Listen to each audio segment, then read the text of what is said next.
South Africans have had a break from the cold winter as Eskom is counting over 70 days without load shedding. But as CEO Dan Marokane says, we are not out of the woods yet. The CEO has been in office for 100 days now and says the state entity has been focusing on power generation as well as unbundling. However, he says the team effort has gone a long way to help. Newzroom Afrika's Nqobile Madlala has more. The Eskom Generation Recovery Plan seems to be on track, according to the newly appointed CEO, Dan Marokane, who has spent 100 days in office. We do some cost adaptation as we go down that path. We have incorporated all the lessons and suggestions that we receive from various reports, including the VGB. We're managing this on a quarterly basis and ensuring that timelessly we can respond to any unintended consequences in the application.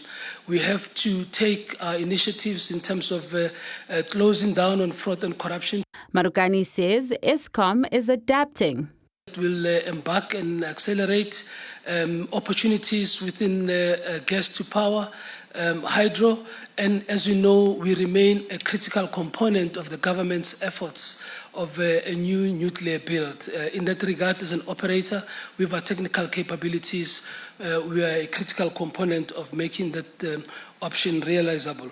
But as it stands, we will do gas to power projects and also hydro at Nqobile.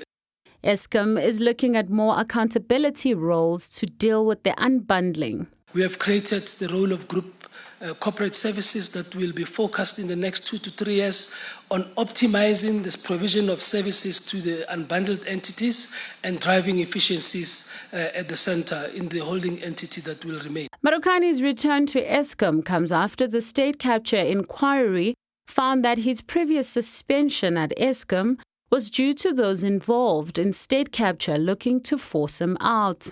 He says this hasn't deterred him.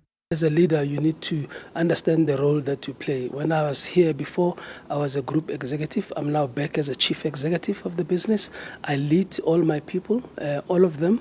I need to role model that here what we deal with is performance and alignment. That's why I'm spending a lot of time meeting all our employees. I've met 10,000 employees face to face in the last 3 months. I've gone through to power stations, to our regions across, engaged with organized labor. For Newzroom Afrika on Channel 405, I am Nqobile Madlala in Johannesburg.